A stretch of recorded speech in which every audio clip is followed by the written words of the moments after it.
c'est celui-là. Oui, j'ai l'impression que ça marche mieux. Eh bien, merci à celles qui m'ont invité à cette très belle matinée. Car pour l'anthropologue que je suis et qui est donc un observateur du social, ce qui se passe là ce matin dans les contrastes de ce que nous avons à entendre, dans l'importance, le sérieux accordé à la parole des couples, des familles, est vraiment la preuve que ce que monsieur appelait de ses voeux, d'une approche globale et collective, est en place. Je tenais beaucoup à ce que nous entendions la voix des couples dans une journée intitulée Famille Huntington, et on les a beaucoup entendus aussi avec ce que nos trois collègues psychologues ont rapporté de cette spirale de l'enfer, qui, moi, m'a tout de suite parlé. Je citerai Jean Benoît, qui est médecin et anthropologue, à qui on demandait ce qu'était l'anthropologie médicale. Il dit: c'est tout simplement comprendre comment les hommes font face au malheur. Eh bien, nous avons été effectivement là, en vous entendant rapporter ces entretiens qualitatifs. Nous avons été dans ces nuances du malheur, ces tentatives de se débrouiller avec. Et puis, il y a eu des contrastes, parce que dans ce que vous nous avez fait entendre, il y avait des moments profondément optimistes et même joyeux, et puis d'autres sur lesquels la première personne qui témoignait d'ailleurs passait un peu vite, ce qui fut incroyablement difficile pendant les 3 premiers mois de cette grossesse pleine d'incertitudes. Voilà, c'est quelque chose qui moi, me semble tout à fait important, que d'accéder à la subjectivité de ceux qui osent parler, et ils parlent effectivement pour peu qu'on leur offre l'espace pour. Il me semble très important que nous accordions aux sentiments, aux significations subjectives, au sens que les personnes attachent à leur comportement, à leurs choix, à leurs expériences de vie, à la manière dont elles peuvent parler des scansions, des ruptures dans cette vie, tout à fait important de s'y montrer sérieusement attentif. Et c'est d'autant plus important, et c'est vrai que la médecine apprend cela depuis quelques dizaines d'années, d'autant plus important que la démarche objectivante ne peut pas saisir ça. Je suis tout à fait d'accord avec monsieur Antoine, qui disait d'une certaine manière, tout se joue quand la porte du foyer se referme, et tout ce qui se joue dans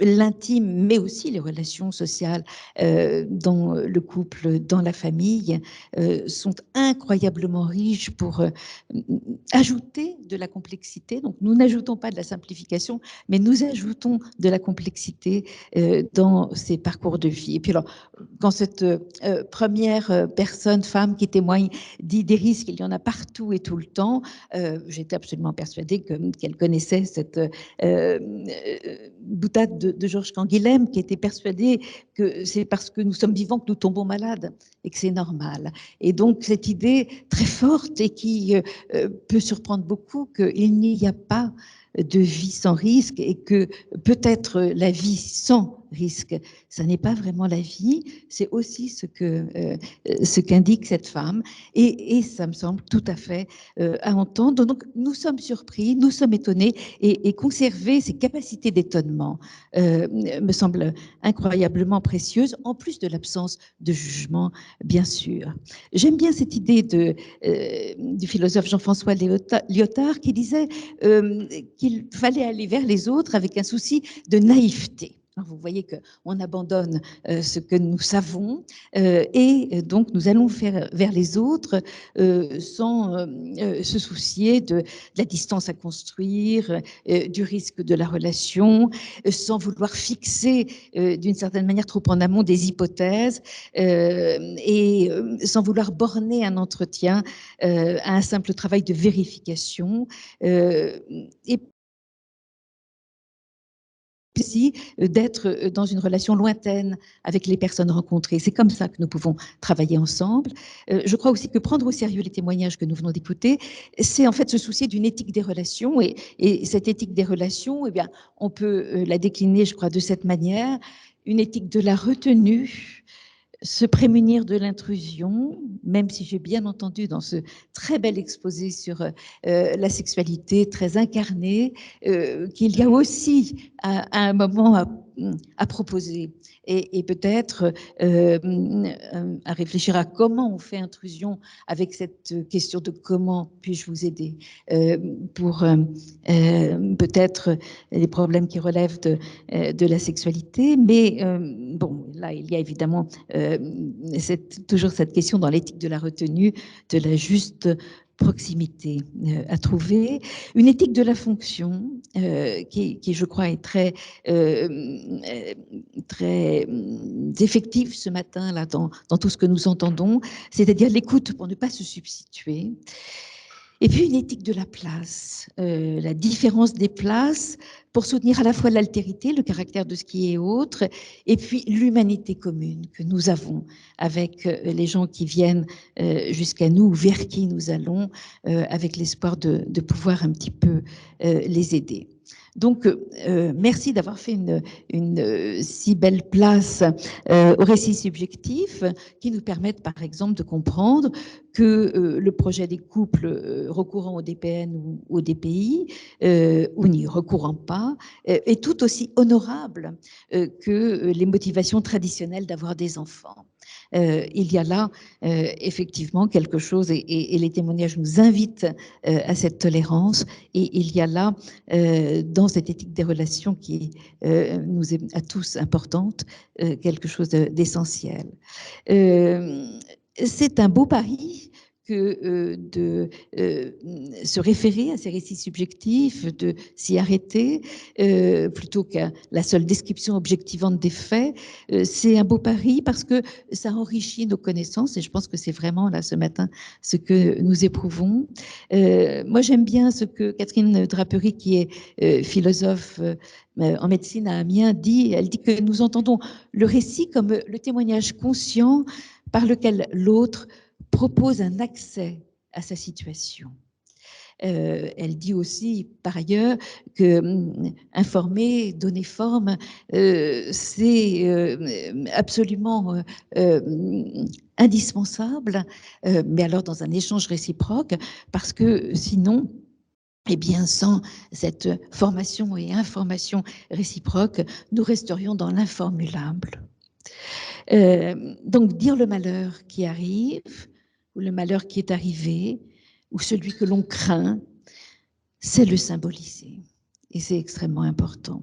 Je rappelle que pour l'anthropologue, en tout cas le symbolique, ça peut s'entendre comme l'inscription du sensible dans un champ sémantique, dans un espace de sens, où se partagent des références communes. Et on apprend en fait à avoir des références communes. Et du coup, le symbole est ce qui permet de se reconnaître et de s'y retrouver. Et donc, autoriser à nommer ce qui resterait sinon informulable, c'est très probablement l'attitude la moins délétère pour tous. Mais bien évidemment, c'est compliqué. Et vous évoquiez très justement la notion du tabou. Alors, moi, je préfère celle de silence que de tabou, puisque ce terme mélanésien, tabou, veut dire à la fois interdit et sacré. Je ne suis pas sûre qu'il s'agisse vraiment de ces deux dimensions-là, mais l'interdit de parole, oui. Et c'est vrai qu'il est ravageur. Ça peut être incroyablement compliqué dans une famille que la maladie soit évoquée. Et puis, bien sûr, que quand on est soignant, ces équipes collectives que vous êtes et que vous portez, c'est difficile d'être confronté non seulement à la diversité des récits de vie, des parcours de vie, mais aussi des discours sur l'hérédité, des représentations représentation de l'au-delà, et puis, bien sûr, être face à ce que l'idée de la transmission génétique interroge également les perceptions de la filiation, ainsi que les normes d'alliance. Tout ceci est convoqué. Et l'annonce et la connaissance de la transmission de la maladie peut aussi modifier, bien sûr, les perceptions de l'engendrement et par là même le sentiment d'appartenance à un groupe. Alors, je vous renvoie vraiment aux travaux de ma collègue anthropologue Doris Bonnet, que vous connaissez peut-être, qui a travaillé pendant 30 ans sur la drépanocytose et qui s'est aussi, un peu comme je le fais, beaucoup soucié de comprendre ce qui se passe entre culture familiale et culture hospitalière et médicale dans la découverte et le suivi d'une telle maladie génétique. Elle a aussi repéré le fait que l'accès au discours génétique peut générer des incompréhensions concernant la définition de la consanguinité, des interdits d'alliance, et que cela modifie les projets matrimoniaux. Je note d'ailleurs qu'une des femmes que vous avez interrogées a modifié ses projets matrimoniaux puisque elle a eu plusieurs compagnons avec lesquels elle a eu ses enfants. Donc, les relations familiales, les relations conjugales, le désir d'enfant sont traversés, modifiés, façonnés par cette approche génétique, cette approche scientifique. Il y a bien sûr à l'avoir à l'esprit, avoir aussi à l'esprit le fait que il est visiblement difficile de recueillir le témoignage de familles qui sont d'autres cultures, alors que je pense que vous en avez, ou des familles qui sont dans une inscription sociale parfois au plus loin des classes moyennes auxquelles appartiennent les soignants, et donc avec des difficultés à formuler les choses, à se saisir d'un langage qui fasse justement sens pour tous, pour dire l'expérience de leur vie, elle aussi difficile et en plus marquée par ces difficultés économiques et ces injustices financières qui ont été fort bien évoquées pour l'accès au DPI et à la FIF en Belgique tout à l'heure par notre collègue.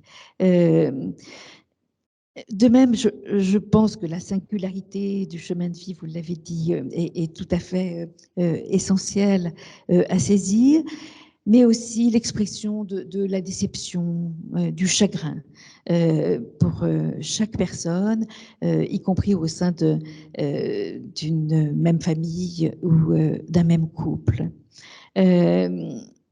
Ce qui me semble très beau là, dans ce que nous vivons ensemble ce matin, c'est que on sent complètement les soignants prêts à abandonner certaines certitudes, même des interrogations sur la dimension moralisatrice de leurs attitudes.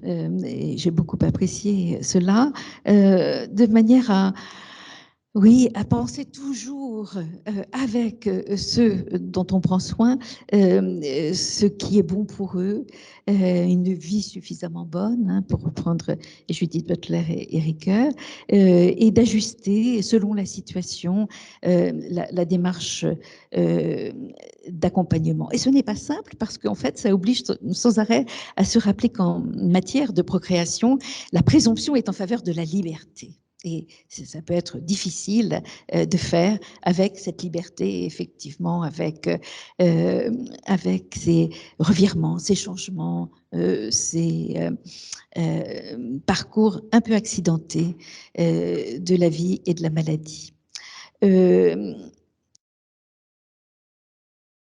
Bien sûr que dans la manière d'accueillir à l'hôpital ou dans les consultations de génétique, ces couples, ces familles, on rend difficile la séparation entre la sphère publique et la sphère privée. Elle est vraiment compliquée à faire, sans doute, cette différence. indéniablement, les professionnels de ces établissements rentrent dans l'intimité privée des personnes. Moi, je me demande et je vous demande comment font-ils, comment font-elles pour ne pas habiter aussi la demeure de leur désir et comment donc on parle du désir dans ces consultations. J'ai une curiosité là à laquelle j'aimerais bien, ou alors est-ce qu'on n'en parle pas? Nous avons vu que nous parlons peu de la sexualité. Est-ce que le désir d'enfant serait plus entendable que le désir sexuel? Comment on se dépatouille avec la question du désir dans ces consultations? C'est quelque chose qui m'intéresse beaucoup. J'ai beaucoup parlé, pardon.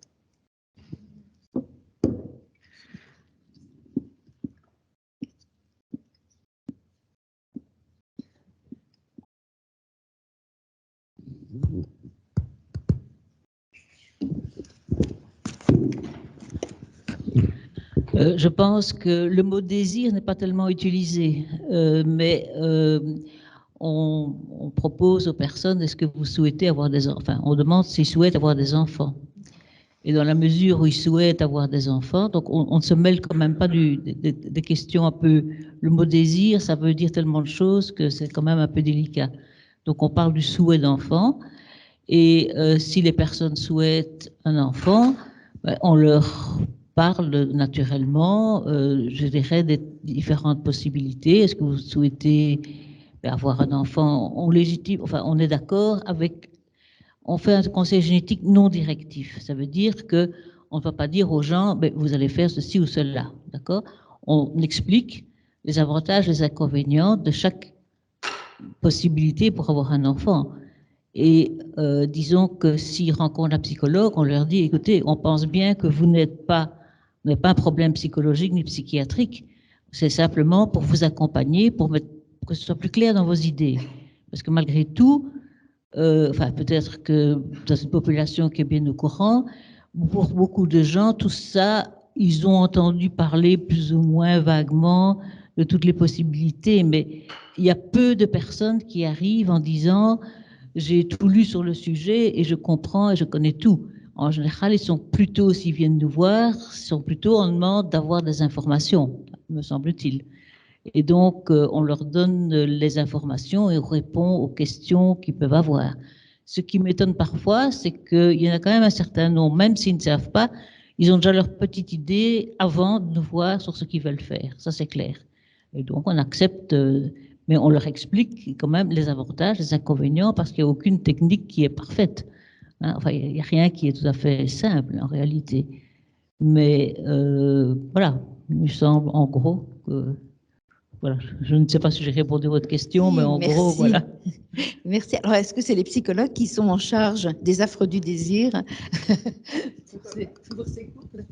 Alors, comment vous faites? Je disais pourquoi pas. Après, chaque consultation est unique et la demande va être aussi en fonction du couple. Effectivement, la difficulté, c'est, comme l'évoquait le docteur Gédédi, c'est d'aller en parler et de poser la question, de rompre le silence. Je parlerai plus de tabou, je serai vigilante, mais de rompre le silence et peut-être de pouvoir proposer cet espace de parole finalement. Qu'en est-il du désir d'enfant? Qu'en est-il du couple? Qu'en est-il de l'histoire du couple? Ce sera en fonction de chaque individu.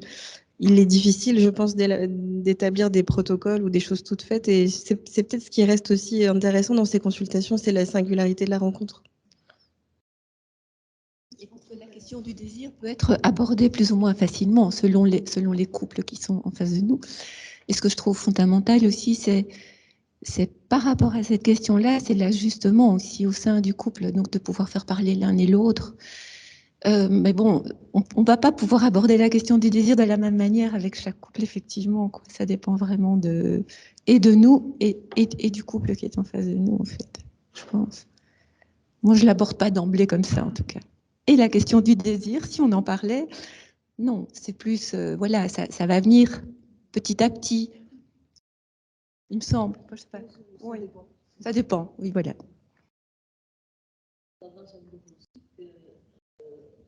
Certaines personnes qu'ils ne peuvent pas avoir d'enfant. Et donc,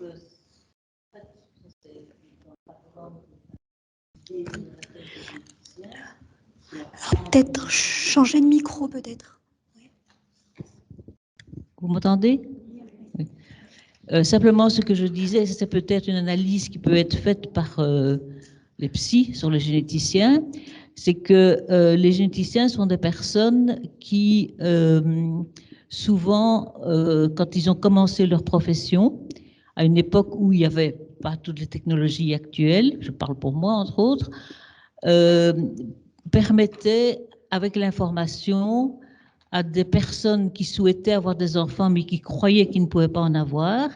Si vous lisez les livres blancs qui existaient en Belgique, c'est de permettre à des gens qui souhaitaient avoir des enfants d'en avoir sans que l'enfant ne soit atteint par la maladie familiale. Donc ça, au départ, ça a été quand même, quand on voit le dépistage, la trisomie 21, quand on voit, ça c'était beaucoup pour les généticiens, c'était si les gens souhaitent avoir un enfant, au moins ils peuvent en avoir un sans que l'enfant ne soit atteint. Ça c'était, vous pouvez faire des études anthropologiques sur le sujet, mais je crois que ça c'est un bon sujet. Et par la suite, les généticiens ont appris un nom directif, donc ont appris, si les gens ne veulent pas avoir d'enfants, de toute manière, ce n'est pas nous qui décidons. S'ils veulent avoir des enfants comme ceci, comme cela ou comme cela, c'est aux gens de décider. Et nous, on aide simplement à ce que ce soit plus clair dans leur tête, quoi. Enfin, nous semble-t-il. Et on aide aussi grâce aux psychologues qui voient d'autres aspects que nous, les médecins. Voilà. Je ne sais pas si j'ai répondu à votre question. Oui, très bien. Est-ce que certains dans la salle souhaiteraient intervenir, faire un témoignage supplémentaire? Merci beaucoup. Ces témoignages c'est passionnant. C'est vrai que c'est passionnant d'entendre, de recueillir, et cette confiance aussi qui est faite de la part de ces couples qui se confient et qui relatent tout leur parcours. C'est vrai que c'est extrêmement intéressant. Alors, malgré les quelques petits problèmes de logistique que vous avez rencontrés, je pense que tout le monde a pu bien profiter de ces différents partage. J'ai quelques petites questions, alors, notamment sur le premier témoignage. Le premier témoignage que vous avez rapporté. Alors, j'ai peut-être pas très bien compris. Hein. Peut-être que je suis pas juste dans ce que je vais vous dire là, auquel cas, surtout dites-le moi. J'ai l'impression qu'à la fin de l'intervention de cette dame, elle émet peut-être le risque qu'à un moment donné, elle sera jugée, que la société va la juger, la famille, la société va la juger. Quelle place? Est-ce que la peur du jugement, est-ce que c'est quelque chose qui revient souvent auprès de ces couples qui font ces démarches? Qu'en pensez-vous, peut-être, Mme Van Bellen? La peur du jugement au niveau de la société, oui, je pense que ça peut effectivement, là, c'était présent manifestement, mais la peur du jugement de la famille aussi. Voilà, parce que les valeurs dans les familles, au sein du couple, peuvent être différentes de celles du couple et dans les deux familles aussi.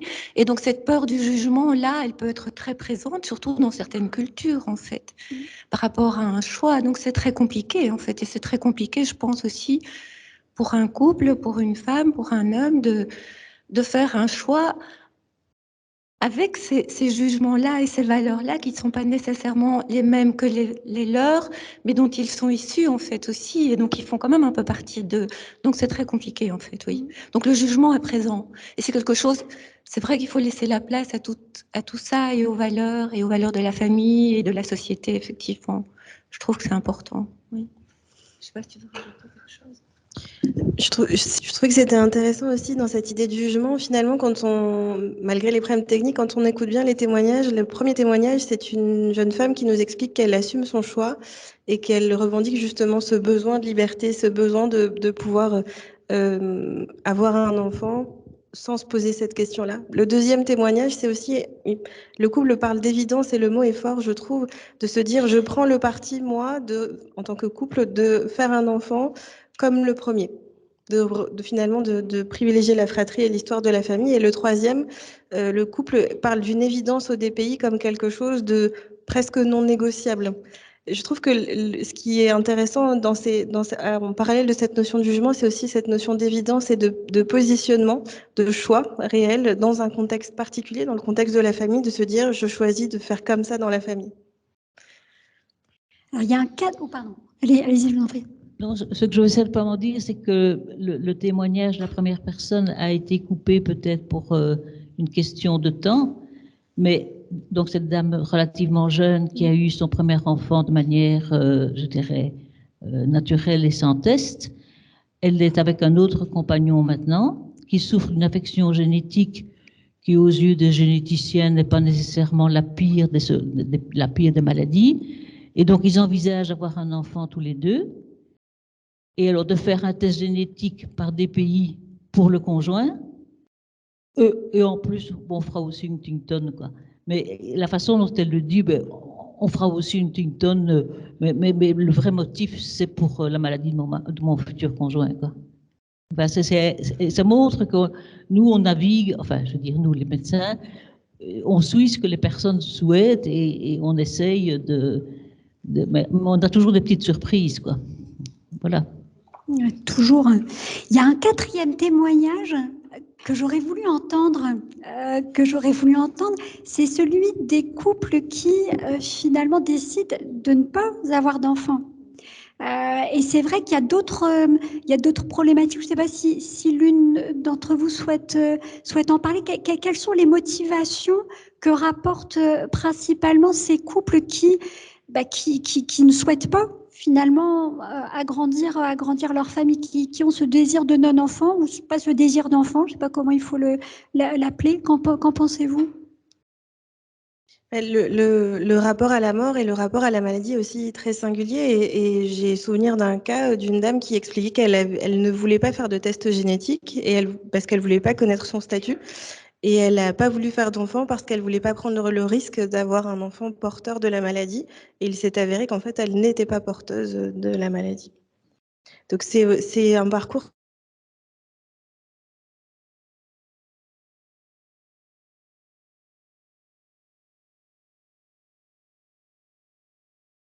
C'est vrai qu'on n'a pas ce témoignage-là aujourd'hui. Il est beaucoup plus difficile à recueillir, mais il est tout aussi intéressant, effectivement. Et dès lors, pour revenir sur ce que vous disiez, dès lors que ce non-désir d'enfant s'accompagne d'un éclairage sur toutes les possibilités actuelles disponibles pour avoir un enfant. Alors, merci aussi, bien sûr, Madame Vert-Hélène Dumoulin. J'ai beaucoup aimé l'analogie culinaire. Je ne sais pas si vous cuisinez. J'imagine que oui. Je pressens que oui. Un peu, mais disons que ça nous semble plus facile à expliquer que tous nos codes génétiques, nos ARN et nos protéines, les acides aminés, c'est plus facile à comprendre. Et je ne suis pas la seule à l'utiliser dans le centre où je travaille. Je vais l'utiliser. J'ai une question. Alors, je suis désolée de la simplicité de la question, mais c'est quoi une infirmière sociale ? Là ? Une infirmière sociale. Ah, l'infirmière sociale. Ah, disons qu'il y a des études, Cécile Minet est présente.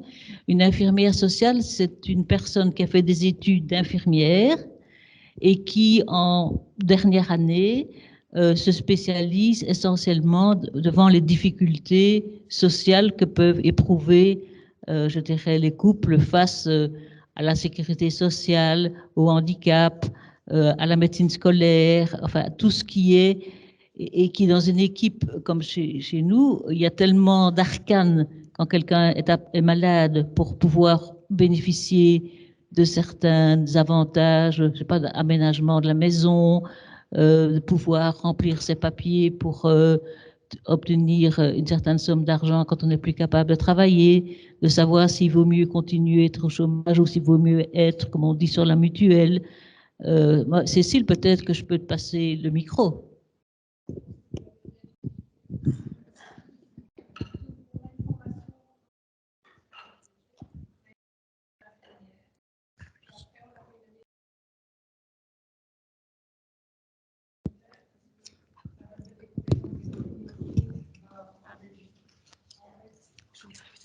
Très bien. Okay.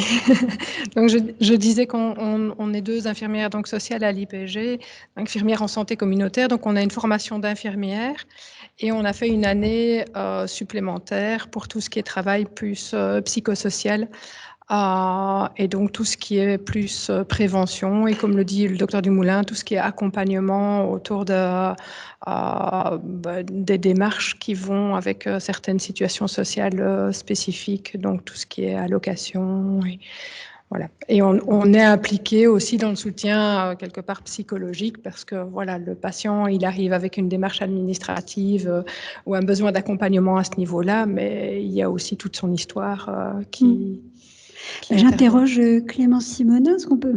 C'est un super poste. Enfin, c'est un mix. Ce que je comprends, c'est à la frontière. Vous avez les compétences d'infirmière, les compétences d'une assistante sociale, certaines compétences psychologiques aussi, en fait.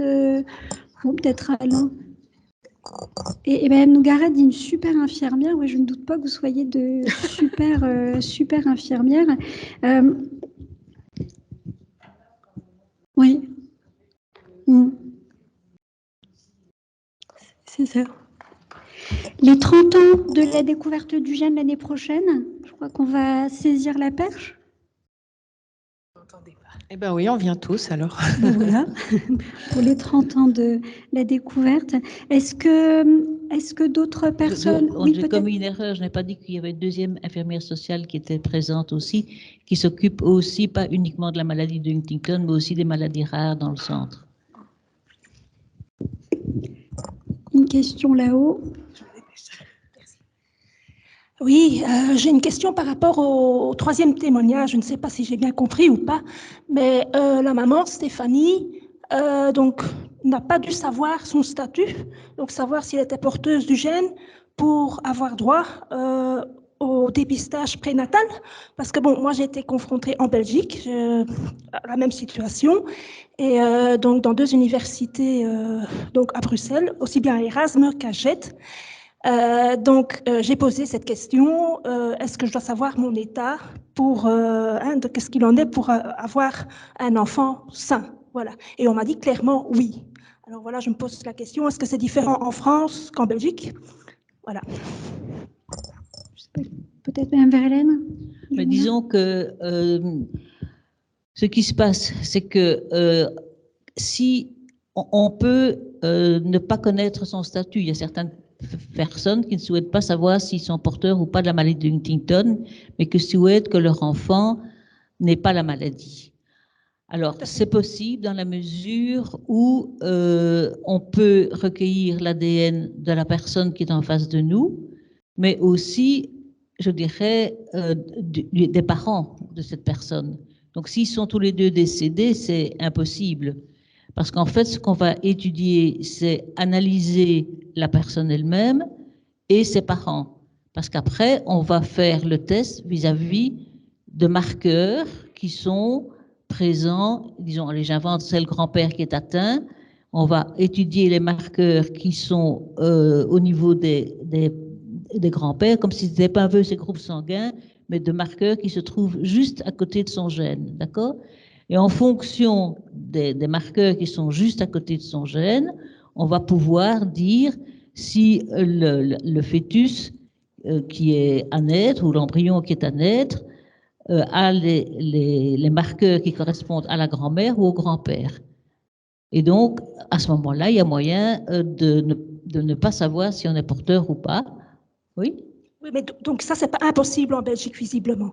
Donc moi-même, je suis médecin aussi, et j'ai fait un stage de génétique à la VUB, donc j'ai pu poser toutes mes questions, et quand ma mère a dû être diagnostiquée, donc quand moi j'avais 30 ans, j'ai reposé la même question, ça c'était à l'ULB, et voilà, donc il fallait absolument que ma mère fasse d'abord le test. Si elle était négative, bon, moi j'étais négative, donc ça dépend des triplets, mais bon, elle était vraiment négative, donc moi aussi.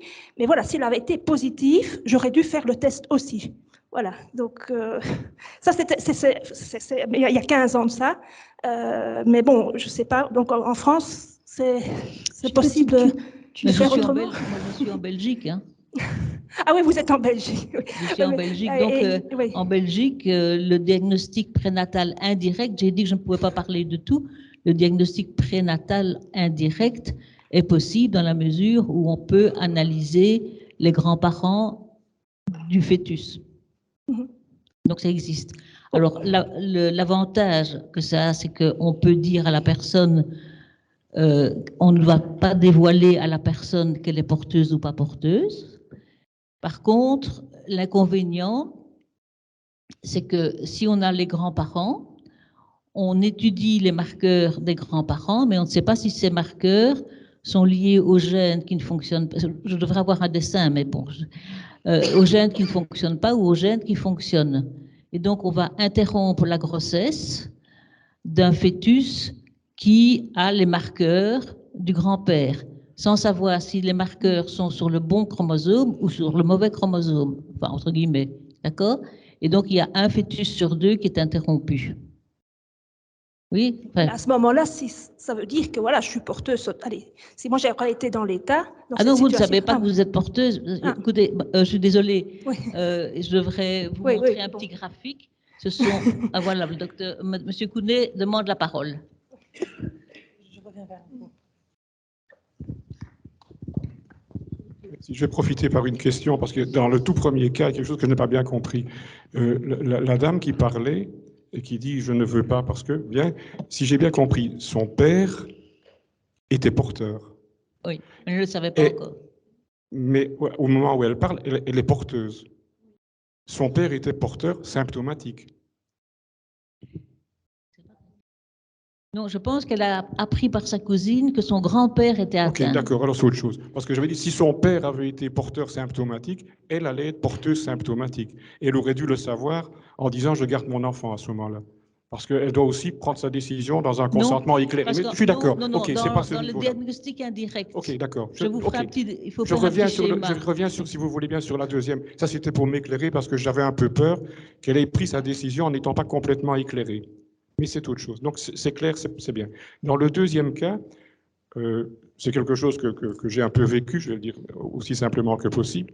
Donc, une mère porteuse, le fils porteur. Cette mère avait une fratrie, plein, bon, une sœur encore en vie. Cette sœur encore en vie, des enfants. À un moment, et des enfants qui ont même en âge de se reproduire. Le moment a été de se dire, faut-il faire passer le test aux 14 enfants, aux petits-enfants en âge de se reproduire, ou au niveau supérieur, ou bien aller remonter à l'échelon, la toute première, la sœur, sachant que si elle ne l'était pas, tous les autres étaient débarrassés de faire le test. Et le médecin de famille a pu s'enquérir pour des raisons thérapeutiques de savoir si la personne en cause, qui avait 95 ans déjà, était porteuse ou pas. Et ça a pu se faire très rapidement et débarrasser tout le reste du poids psychologique de devoir faire quelque chose. Donc c'est faisable si le médecin de famille est bien au courant de ce qui se passe et connaît bien les implications de la décision qu'il va prendre et de la recherche qu'il va faire. Voilà, je voulais partager avec vous. Et alors un petit détail, vous faites vos gaufres à la farine, c'est bien, mais vos gaufres, elles sont peut-être encore mangeables avec beaucoup de farine. Moi, je dirais dans Huntington, ce qui me préoccupe, c'est que c'est de la béchamel. Et quand vous mettez trop de farine dans votre béchamel, vous faites des grumeaux, et les grumeaux, c'est vraiment délétère. Mais c'est un autre exemple. Je crois que l'analogie culinaire fonctionne bien, en fait. Est-ce qu'il y a d'autres... Oui, Monsieur Gédidi.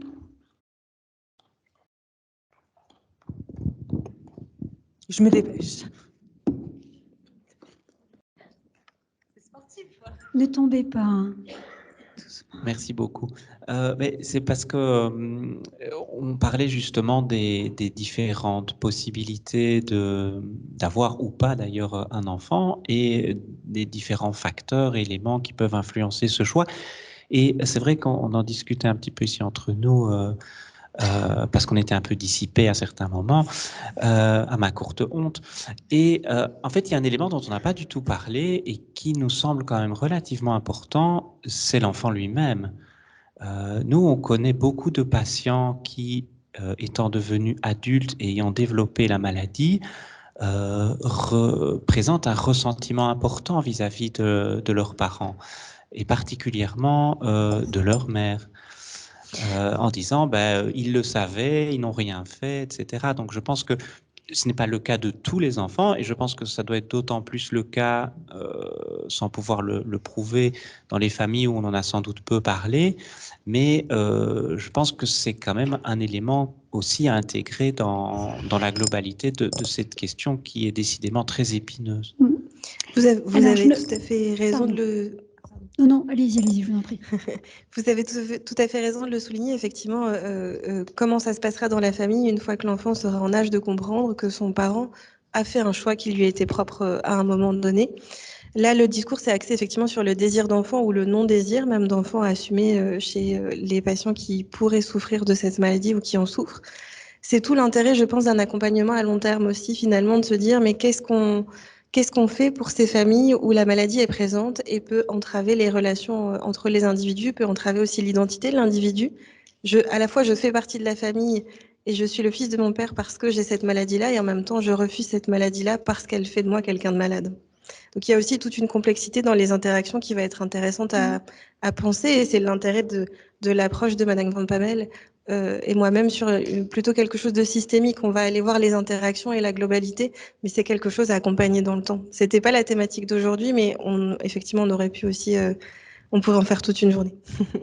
Alors, pas la thématique, moi je dirais que c'est une transition parfaite sur la thématique justement de cet après-midi, hein, parce que c'est parentalité et Huntington, et donc ce sera davantage la place à l'enfant, hein, si je ne m'abuse, donc ce sera traité cet après-midi.